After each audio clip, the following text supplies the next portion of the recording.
Welcome, everyone, to the Firing the Man podcast. On today's episode, we have the pleasure of speaking with Reggie Young, a seven-figure e-commerce entrepreneur and exit planning advisor. Reggie was born and raised in Hawaii and served 13 years in the military as an officer. In 2020, he decided to fire the man and travel while working on his business full-time.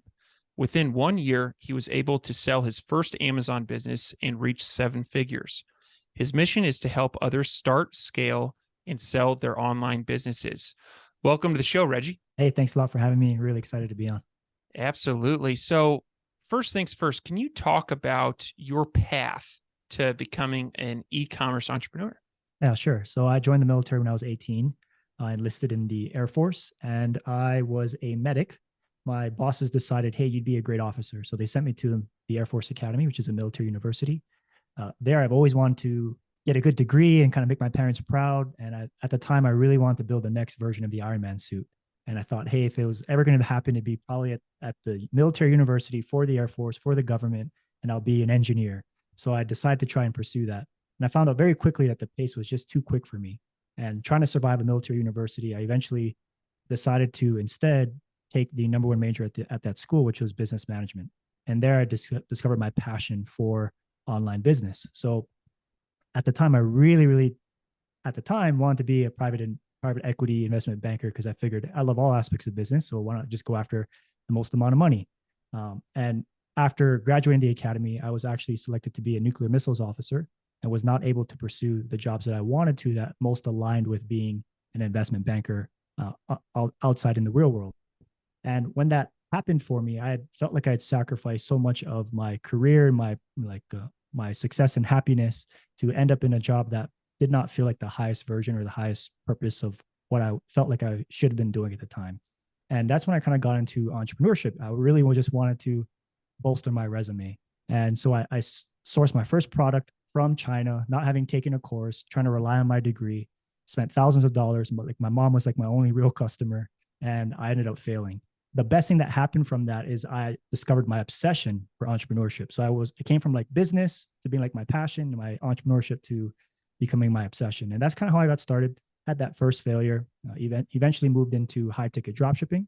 I did $64,000 in revenue on my first store, was hit with some chargebacks and some types of fraudulent orders, and eventually decided, hey, I have like 4 to 5 years left on my contract. I know that I want to fire the man, even though I can't, because you can't fire when you're in the military and the military owns you. So I decided like, hey, like, even though I saw the opportunity with the 4-hour work week, right? I saw the opportunity, but I couldn't quit my job. So I decided, let me just go all in. Let me earn all the chips for the next 4 years and dedicate every single moment of my free time to making this a reality. So that's when I moved into Amazon private labeling, had some success, some failure. Eventually, 1 year after leaving the military, I was able to sell my first business. And since then, I've been trying to scale out and work on fun projects that I enjoy.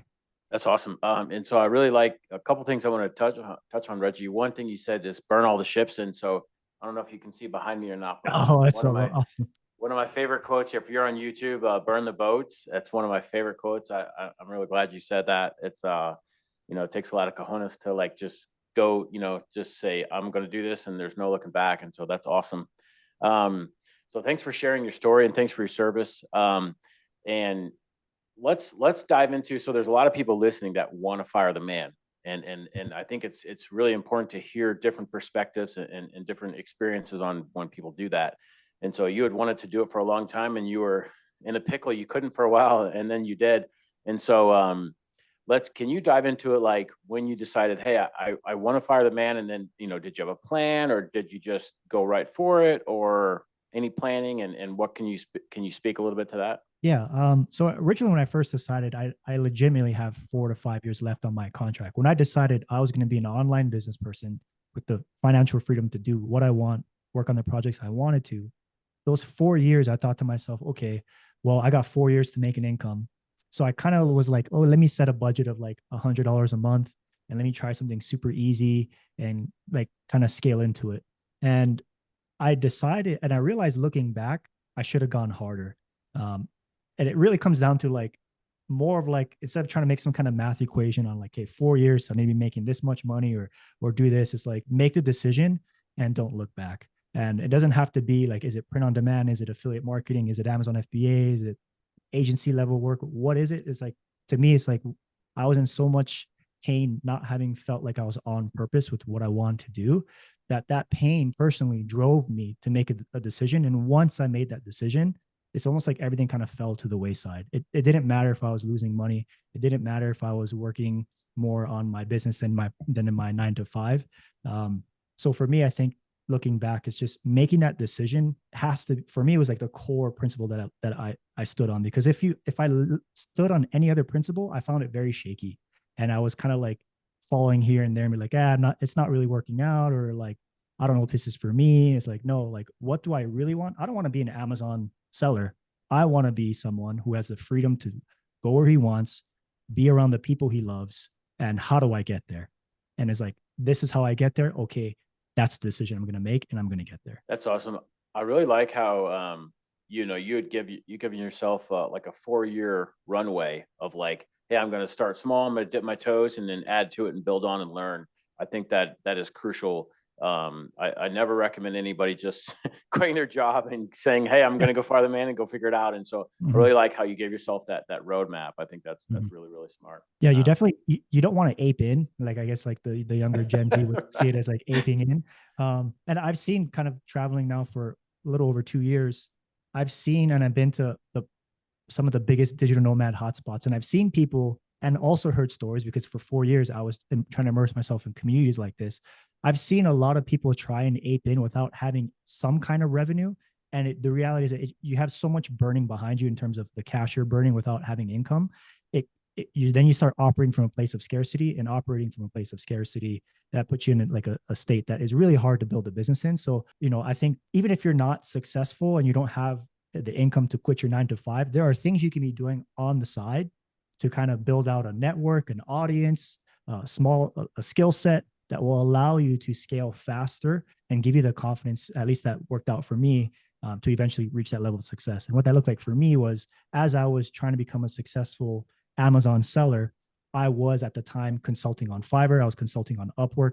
I actually found small businesses in my local area. I went to them and I was like, hey, like, I would love to help you build a website for you. Like, there's things that you learn along the way while you're failing that you can use to build your, like I said, build your skill set and possibly build an audience and revenue. Yeah, absolutely. Those are all excellent points. Before we move on, I would really like to hear like maybe your top 3 places. So you've been traveling quite a bit into digital nomad. What are like your top 3 places that you've been to?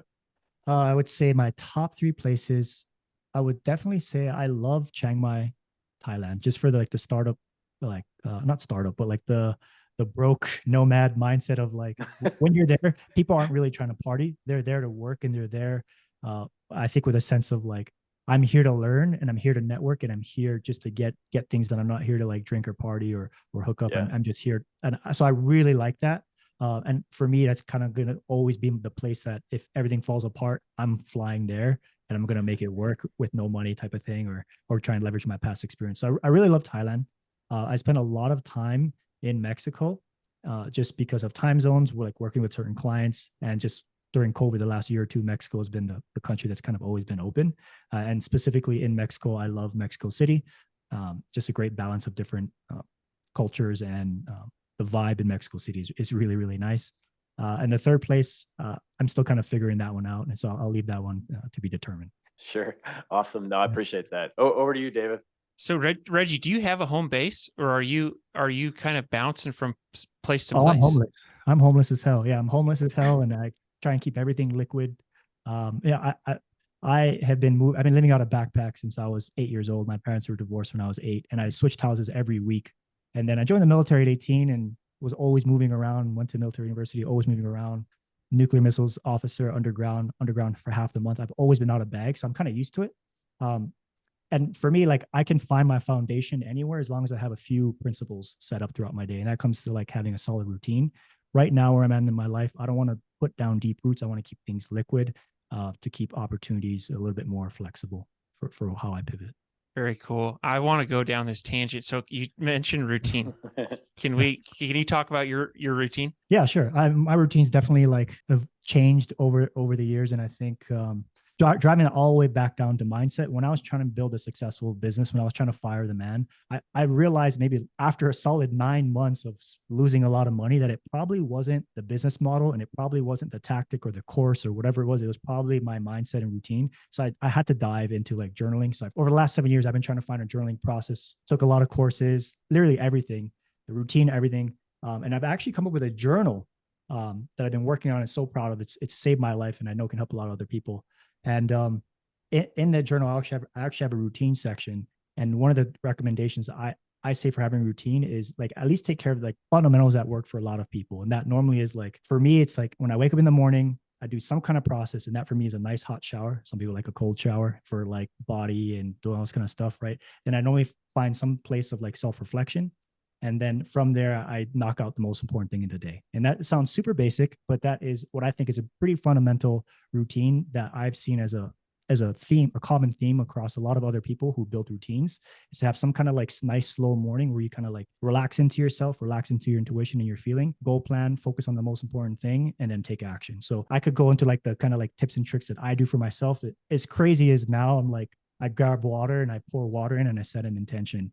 But the reality is like you build whatever routine you want, what makes you feel good and what's kind of making you, what fills up your cup and what gives you energy and what drives you towards focus. That's a great routine to follow. And, inside of this productivity thing, I also just recorded a course that I'm working on uploading right now. And in there, I literally put the full stack from breaking a vision down all the way down to a goal, down to a daily page with flexible time boxing. I call it all the way to a routine and self-reflection.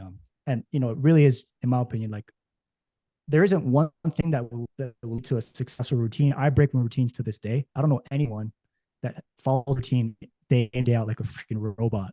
But we break routines, and I think it's okay to break routines. But that's generally my process. My evening routine, in case you're wondering, is literally almost the same thing. It's like, hey, let me drop back into myself, but let me reflect on my day. Let me reflect on my goals, the people I've come across, my emotions, my feelings.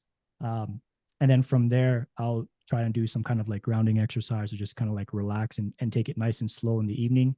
And like it's for me, I even have like a checklist where it's like locked door, because I travel a lot, right? So I want to make sure my door's locked. Like I want to make sure my phone's charged, just like basic things like that.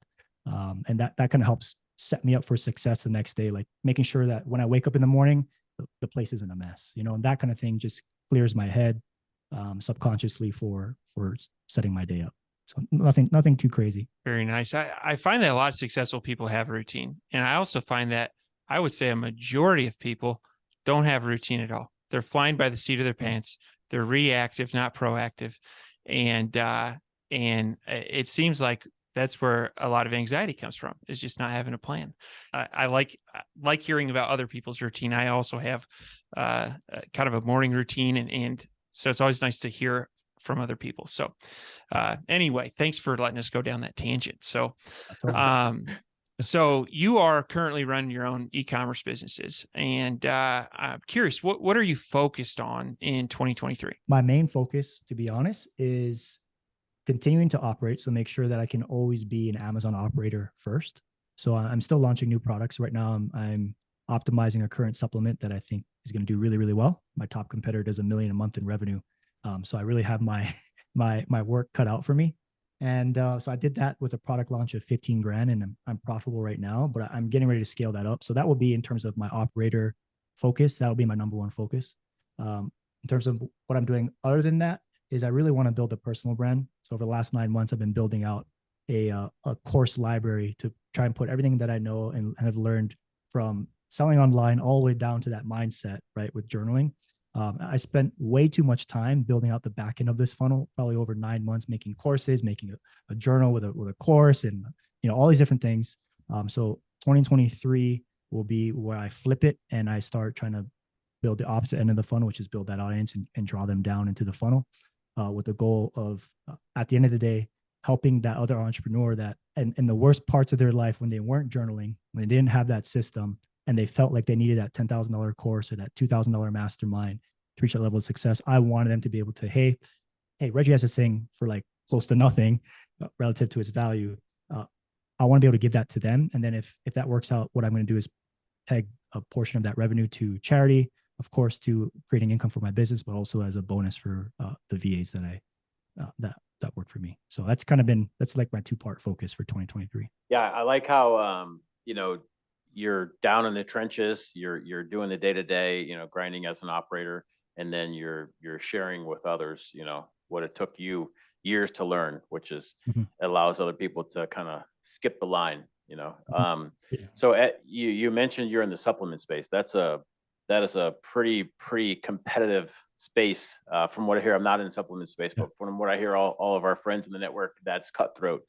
So you had mentioned you're refining one of the supplements. So as you do, let's get into like a little bit of like product research. How do you enhance your product? How do you stand out? How do you make your product better than your competitor that's doing $1 million a month? How are you doing that? Yeah. One of the things I teach in my course, and I just had someone from another mastermind ask me this question. There are so many different ways to stand out and select a product, but the way I fundamentally think about it, and I really think this is truth. People hate hearing basic answers, but I realize people who aren't successful and continually ask these random like types of questions are normally the ones who haven't internalized it, right? When you're not successful on Amazon, and is your differentiation strong enough? So the stronger your competition, the stronger your differentiation needs to be. So when I look at products, all I look for is differentiation. I don't care what the market looks like, how many reviews it has, none of that. When the business I ended up selling, the average reviews that I got into was 3,000 for top seller had 3,000 reviews. And if I just went by like product filtration criteria, somebody would have immediately just looked over that. Additionally, when I was consulting for one of the top aggregators and I stepped into their space and operated their number one brand, I thought to myself, well, crap, well, how do I operate in this niche, this multi-million-dollar brand in a beauty category, like rang true to me again? You have to find that level of differentiation. Every single marketplace, every single niche will evolve. What the water bottle search engine result looks like now is not what it looked like 5 years ago, and it's not what it's going to look like 5 years from now. So I really try and identify how can I enter a niche with strong enough differentiation to take up page 1, position 1, and if I can't do that, I move on.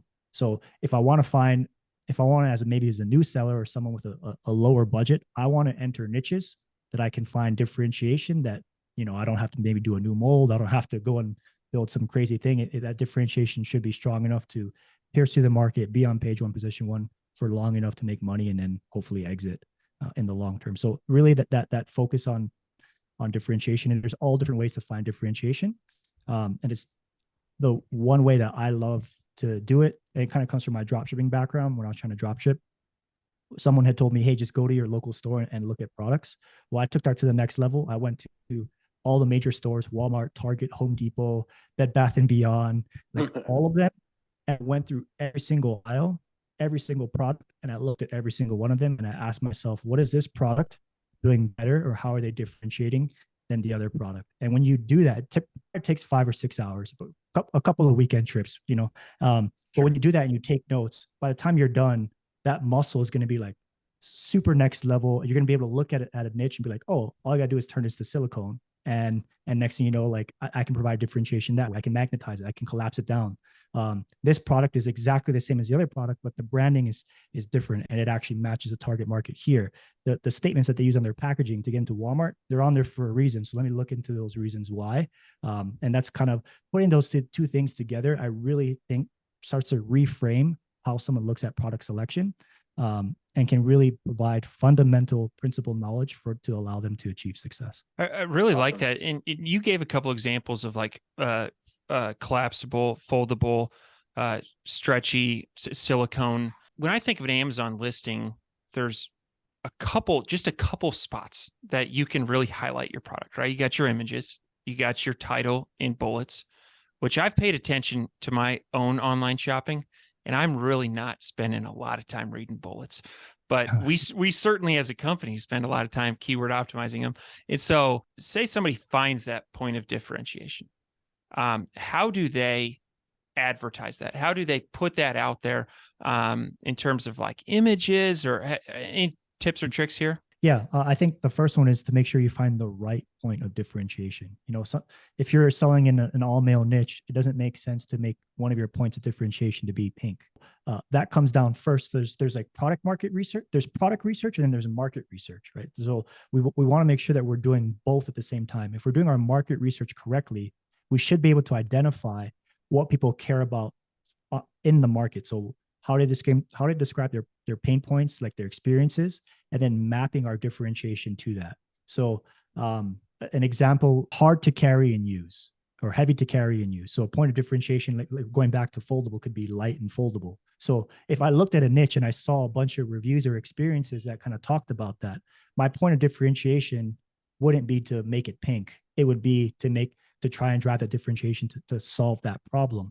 And once I solve that problem, now the two are aligned. I also want to know what priority is important. If you look at any niche on a product level, you'll be pretty quickly, if you really do your research, you'll be able to dive. I normally choose 5 points of differentiation, and then I try and order them by what's most important. Once I create that point of differentiation, I know now on the product level, for water bottles, it might be capacity. I don't know if it is or not. It could be water bottle capacity. I want to make sure I drive that as probably my first bullet, as maybe like a small sentence or half sentence in the title. I want to make sure that my first or second image clearly demonstrates that, more than it being collapsible, if capacity is being the number one thing. So I think prioritizing your differentiation and making sure that's mapped to the market. Let the market drive your points of differentiation, not the other way around.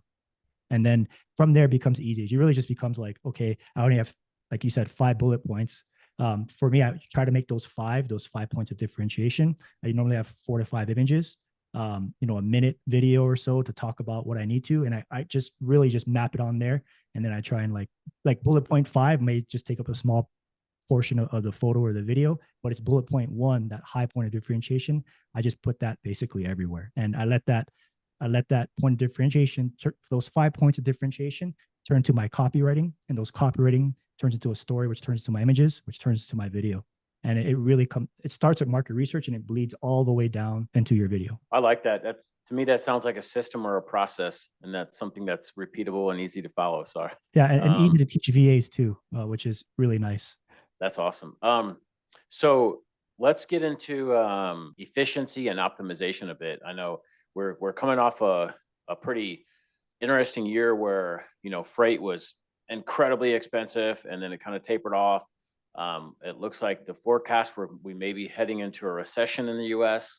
And so, what are some ways that you do to optimize your business in terms of, I don't know, anything FBA fees, anything on the P&L, how to cut expenses, increase profitability? Any tips and tricks there? Not really. I just been trying to launch more. Obviously, one of the biggest problems that I've realized most sellers come across or aren't aware of, at least, having been in the game and being with other entrepreneurs trying to find success, so many times we hold on to a dog product, or we hold on to closing off that opportunity of launching that next product. So the way I say it is, you're really only one product launch away from changing your life forever. If that one product isn't working, there's no point in beating PPC dry or over optimize your listing. If you could maybe liquidate that or draw it back a little bit, or double down on your product research and spend another month trying to find that point of differentiation and launching that next product. That's kind of how I'm trying to, I guess you could say, focus and optimize.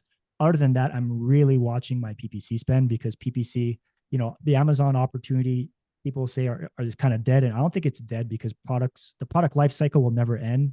People will always continue to make products, and with that will come opportunity. So it's never going to be dead. But what is definitely going on in my experience is a really, really tight PPC competitive market. So I'm really watching my PPC, and I'm launching slightly differently depending on the competitors that I'm going after. Before, a lot of people would do PPC kind of this wide cast. We're going to spend a month casting out PPC keywords. We're going to spend a month optimizing. Then we're going to spend a month doing scaling and growing or cutting costs and stuff like that. Now I'm kind of going after thematic PPC investing. So I'm looking for buckets of keyword landscapes in my niche, and then creating keyword campaigns relative to the risk and the phase of my launch strategy. So if I'm in the example I always give in my courses is the Mr. and Mrs. Muggs niche, it's primarily a wedding niche. Okay, I would probably make a keyword campaign specifically for weddings. instead of just being like, you know, automatic campaign, $100 a day. I'm not going to go and do those anymore. I'm going to like keep it really nice and focused and watch my ad spend, watch my conversions. I'm not going to wait a week to optimize. I'm going to look every single day. Let's dive into PPC a little bit more. It's something that I love talking about. And one of the reasons I really like talking about it is, gosh, it never seems like you master it. It never seems like I've never felt like, hey, I've arrived. ACOS always seems too high. Conversion rate isn't where you want it to be. You've got cost per click that's changing with the seasons, especially we're seeing that in Q4. And so, average order value, there's so many different metrics. And so when you're looking at and you can't really focus on them all because you'll drive yourself nuts. And so when you're looking at your PPC, you're trying to understand like the health of your campaigns. What are some metrics that you're looking at and really focusing in on? Yeah. I guess to kind of answer your question, I'd love to give a little bit of backstory. So I seriously started e-commerce drop shipping, and that came from a Google Ads background. And Google Ads is a hell of a lot more mature than the Amazon PPC side. So I came in with that knowledge, having succeeded on Google Ads, tried to come into Amazon and gone to a space where nobody was running PPC at the time. Not nobody, but very few people. The narrative at the time was PPC doesn't work. Does it work? Like now it's like PPC. So I've seen the Amazon PPC market evolve over time, right? And it seems like every month they have a new way of optimizing, a new conversion, new to brand, whatever it is, like some kind of new conversion point. So when it comes down to focus, I think it really comes back down to principles. And the one thing I always say is principles over tactics. Once you understand the principles, you can operate in any environment. So it's a little bit hard to talk real principles on a podcast, but the one thing I could say is understand where you are in your market, in your launch phase. If you're launching, you're trying to take market share, right? So if you're trying to take market share, it's probably going to come at a cost, not at a profit for most products, unless you have such amazing differentiation that you come out of launch and you're profitable. That is possible. But if you're in a launch phase, your PPC is probably going to be more of an advertising spend more than a profit spend. So you're probably looking at different metrics. If you're looking at scaling your profitability, then you're looking at different metrics. But I would say overall, no matter what, the two metrics that I love looking at is total ACOS. So that's a percent of your advertising spend across your entire revenue. So like how much am I spending on PPC and how much revenue am I making, which includes organic sales? Because that can kind of, for me, that's a meter that I look at. If my ACOS is really, really high, then that means I'm spending a lot of advertising dollars to get a small amount of organic traffic. And I'd be willing to do that if and this is the second thing I look at, the two most important metrics that I look at is total ACOS and daily profit over time. Because if I'm profitable over time, then that means that my brand and my product is growing. I don't care if I have 3% margins if I'm making $5 million, right? But so like your profit matters. Sometimes we look at ACOS, we look at total ACOS and we drive our total ACOS down. But by doing that, we decrease our market share because we lower our organic sales and we're lowering our daily profit. For me, it's like keeping an eye on daily profit to make sure over time I'm profitable, and then keeping an eye on my tacos because then I know where I'm at with that risk tolerance of either spending more on advertising, and if I'm okay with spending that money to increase my revenue and my market share relative to my profit. So I hope that kind of made sense in terms of the way I think about it. Absolutely. What would you say you're targeting for tacos this year? Profitable. Yeah, probably same. Yeah, same. Yeah. Like sometimes I look at my P&L and it's like, gosh, we spent a lot on PPC and I feel like I just bought scratch off tickets. Like sometimes you win, sometimes you lose, but like, exactly. The reason I ask, we're targeting between 10 and 15%. We've cut ad spend back a little bit this year. We've seen a little bit of a bump in organic. We were seeing some like tacos in the 20s, and again, it depends on the product and purchase price or whatever, but we were seeing some cannibalization where our PPC percentage of sales was very high on PPC. And as we cut ad spend, we saw our organic go up. And just like, it's one of those things, like just when you think you've got it figured out, you have a crazy week or a listing gets shut down and it messes up all your data. And so just curious. Yeah, I've totally been there. I spent a lot on on PPC myself personally. I've been on the front end and the back end of PPC agencies, and literally like when I was working for some of these big aggregators, seeing behind the lens, and nobody knows what, in my opinion, nobody knows what they're doing in every single, you think you have PPC figured out. And you're like, oh yeah, I did it. So my business did this and that. I work for this agency. I manage this client. I've done this revenue. And then you enter another market and you're like get hit in the face with high ACOS. You're like, I thought I knew what I was doing. Yeah. Right? So it's the way I see it, and the way I try to explain it to people is PPC is a chess game. A keyword is a chess game, right? Because but you have thousands of keywords. So you're playing these chess games on all these, like you're playing 1,000 chess games at once. And the market is always evolving. You always have people coming into the market, leaving the market. You have black hat tactics happening, white hat tactics. People don't know what they're doing. So they're just burning through PPC. You have aggregators now in the space driving up PPC costs, right? So like it really is changing. So what I really like to do is just focus on the fundamentals, what I don't know what I'm doing. And that has always kind of saved me. It's always saved my ass at the end of the day. Like, okay, I'm spending too much money. That's not relative to my risk, my reward. Okay, and you can always launch another product. You can always liquidate inventory and get started on the next thing. But yeah, I think I really love the transparency that you have to say, like, just when you think you have it figured out, we don't. And I think that's true with everything in life. So, I really like that you're bringing that transparency to people, and because I think it gives them a reality of like, hey, don't expect to come in and be at 10% ACOS and expect to be profitable maybe in the first month or two, because a lot of that narrative has been pushed for so long that when people get in, they get demotivated so quickly, and it just leads to like depression or just like a really frustrating and like a demoralizing way of running a business and trying to set people up for success. Last thing on PPC, and then I'm going to kick it over to Ken. I want to give you a shout out. So I go to reggieyoung.com/Amazon PPC calculator. So you have this tool on your website that I was really nerding out on earlier today as I was getting ready for this. It's got a lot of these topics that we're talking about. I think it's a great learning tool to understand how cost per click and TACOS and ACOS all interface together. And so great learning tool. Also, like I was plugging in some stuff from our own campaigns, and it was great. So awesome tool you have there. To our listeners, if you're driving, don't keep driving. We'll post it in the show notes. Yeah, totally.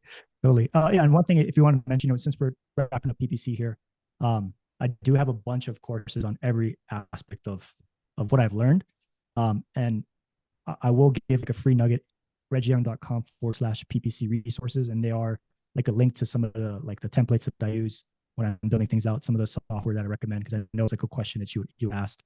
Right now, I really like, everyone knows about Helium 10. Obviously, I love Helium 10. At Carbon 6 Suite tools, I've been acquiring a bunch of tools over time, but I've been using PPC Entourage since before Helium 10 was a thing, and Carbon 6 acquired them, and they have a great team of people there.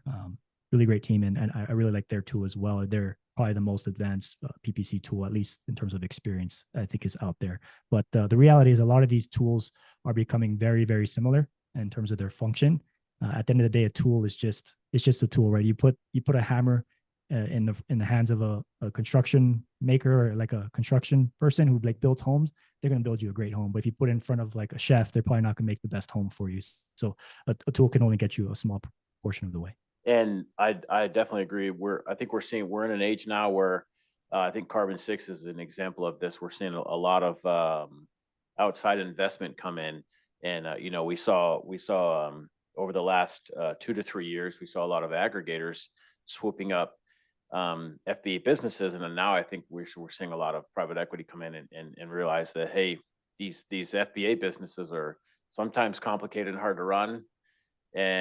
But these SaaS tools there's a much better roadmap for those. And so I think we're going to see some of that over the next 12 to 18 months, more consolidation of tools, which I think is great, because as operators, we'll probably get better access to more tools and things like that. So I like that analogy. I also like, you had mentioned keywords were like playing 1,000 chess games at one time. And I think that's very true. And if anybody listening's ever watched the Queen's Gambit, that's what that analogy made me remember, is she's playing 1,000 chess games in her head at one time. And so, but that was pretty cool.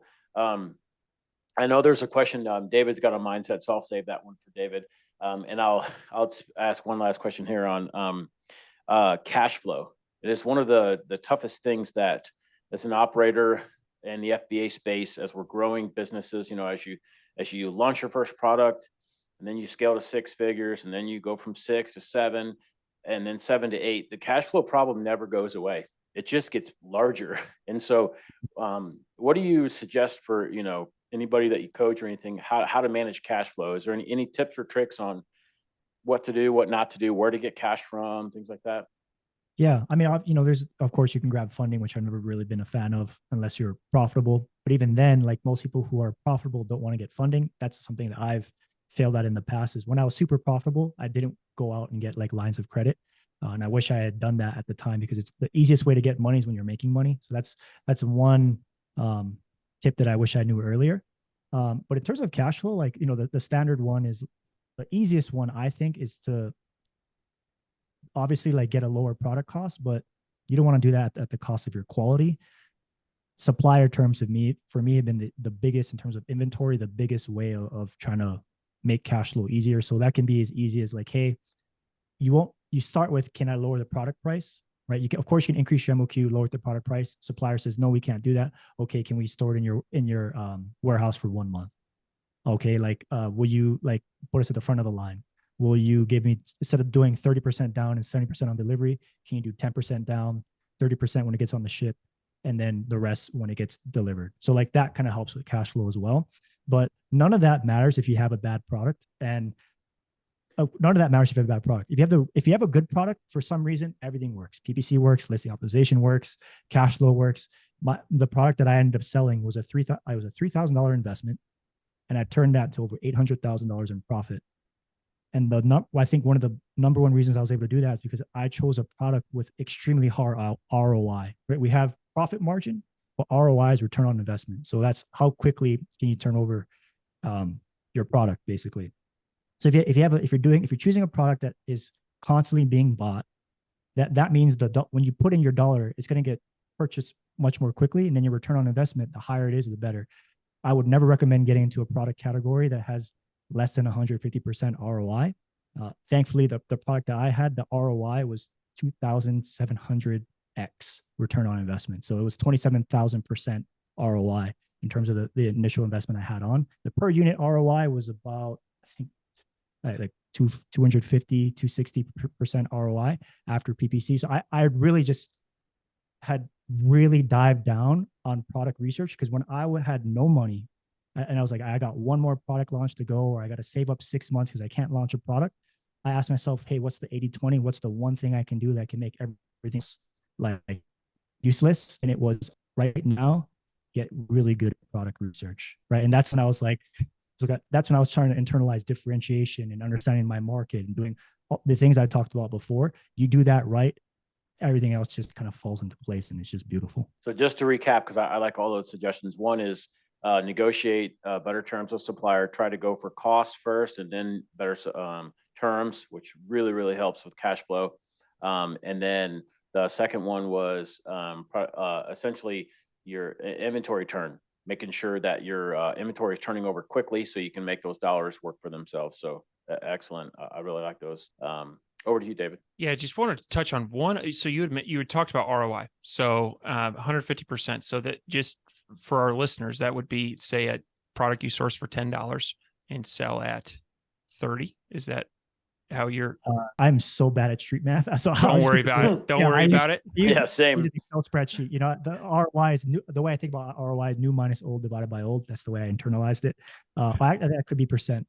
But I literally just Google the thing ROI. I have a calculator, and this is why, like, for me, like, I love numbers, but I'm really bad at like math and science, but I love spreadsheets. So what I did is I built out this insane spreadsheet where I literally just put product opportunities, and it balances, like, is it giftable? What's the ROI? What's the contribution margin? What's the estimated daily ad spend? What's the units sold? What's this or this? And it spits out a final score. So if I honestly can't calculate ROI right now, I've had a long day, so I apologize for that. But I just use a spreadsheet, and I like plug in numbers, and I hit enter, and it racks and stacks all my opportunities. And that's actually how I was able to find my winning product. Is instead of like looking at 5 products and trying to make it work, I came up with a system where I literally like looked at a few products. I had like 100 products on a Google, I sorry, 150 products on a Google sheet. And I just had like a bunch of like calculations going down. I hired a virtual assistant to go through and scrape things like BSR, scrape average revenue, scrape reviews, do all those types of things. And then they were able to put that in the sheet. I racked and stacked the opportunities by a score out of 100. Then I looked at the top 10.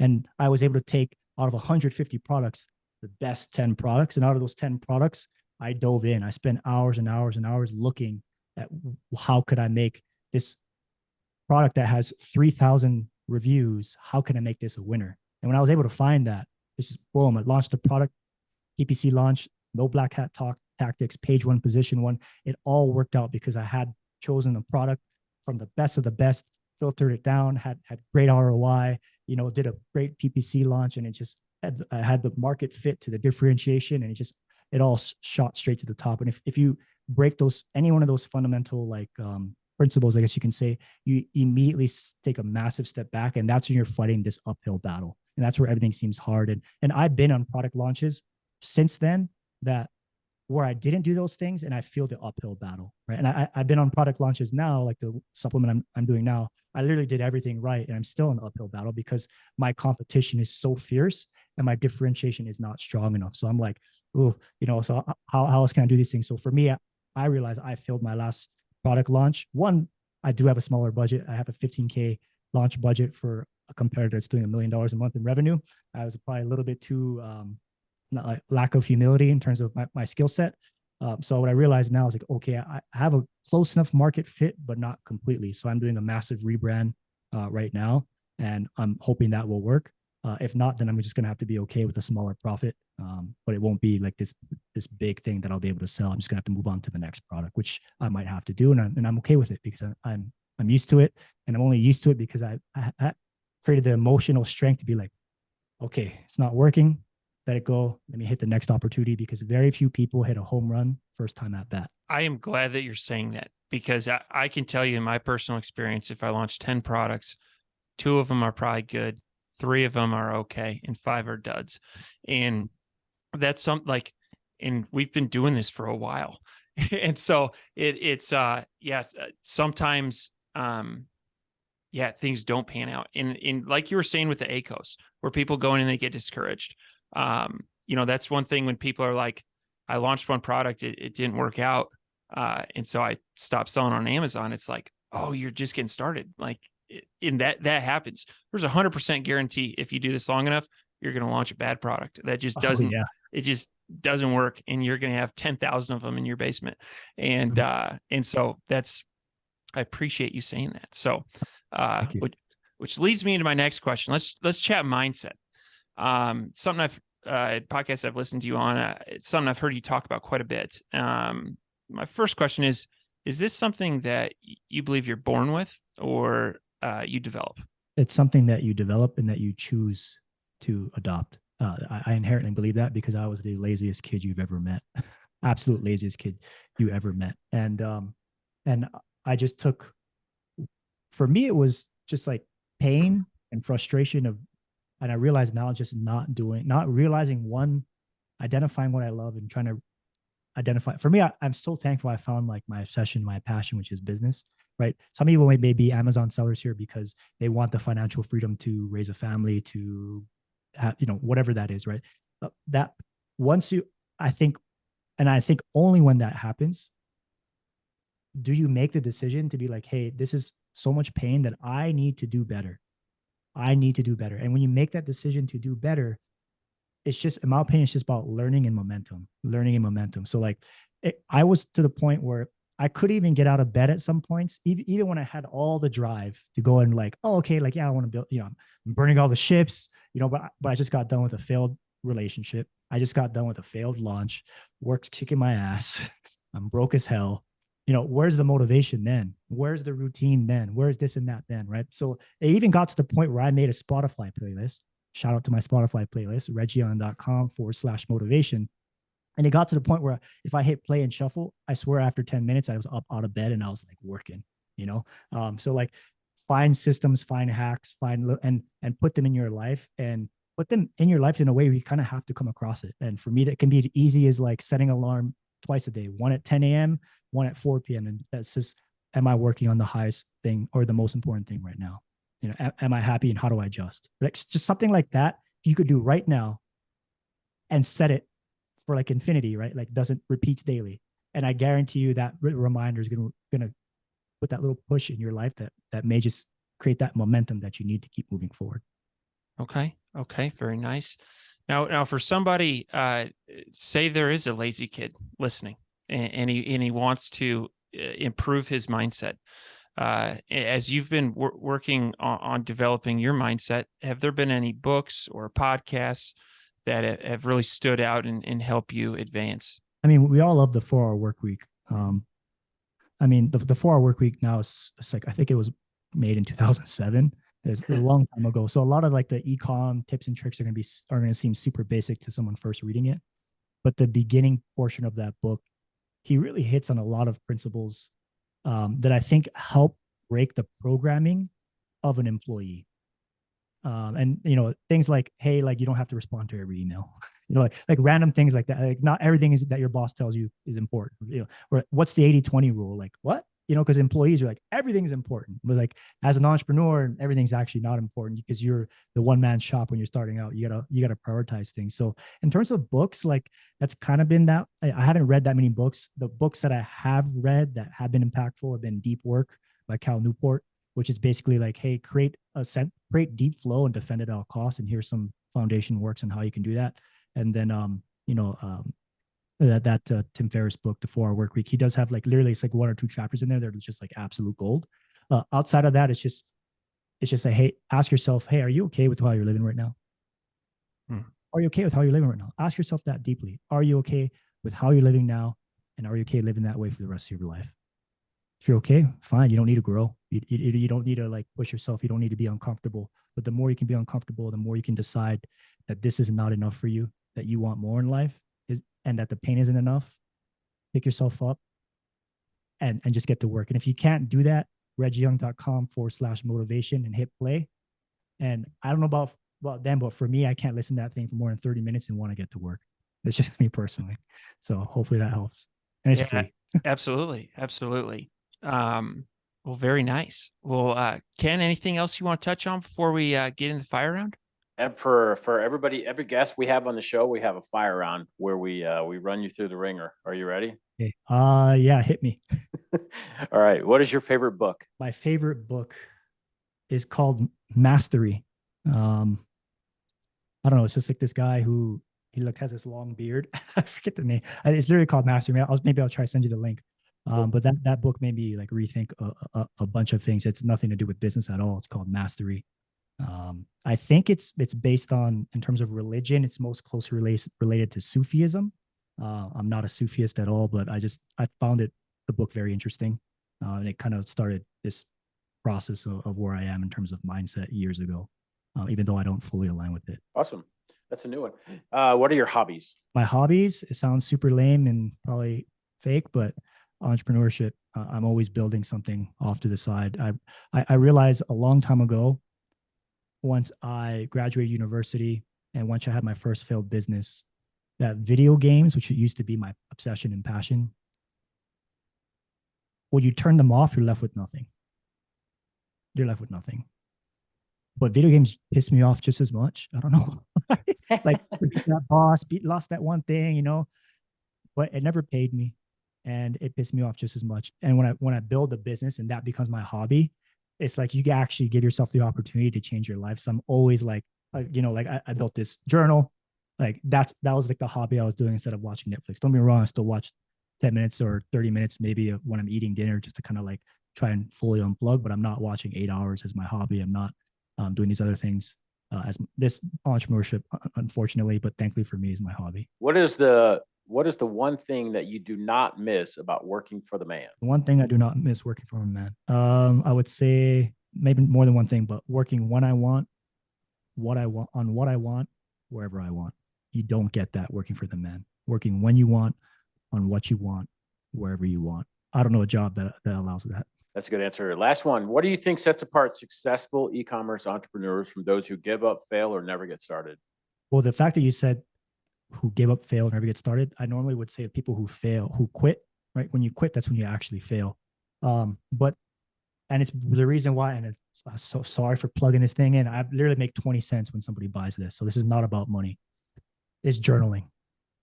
Because journaling has some type of self-reflection process, and it has some type of like slow down, get into like your body, like follow your intuition, do a little bit of like 80-20 rule, Eisenhower matrix, whatever.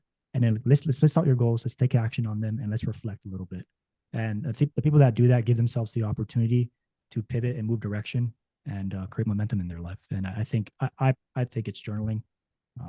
So that'll be my answer. Yeah, absolutely. Want to thank you for being a guest on the Firing the Man podcast. If our listeners want to get in touch with you or see some of the resources that we've talked about today, what would be the best way? Yeah, the easiest way would go to reggieyoung.com/firing the man. And from there, you'll basically be redirected to my vault. And my vault in there was my promise once I sold my business that I would put everything I knew behind a course library with, I had literally have a ton of courses, resources, not just Amazon, to help people legitimately start, scale, and sell their online business. And if for some reason you're not really ready to spend $18 for an amazing amount of value, you could click the free pop-up and get my free course and free downloadable like course content PDF, which has so much value in it. And it literally will help you with any stage that you're at. Most people really love the Amazon launch checklist and the coupons that are in there. Very nice. Very nice. Well, we are going to post links to all that in the show notes, but thanks again for being a guest and looking forward to staying in touch. Thank you so much for having me. I really appreciate it. Everyone take care and best of luck.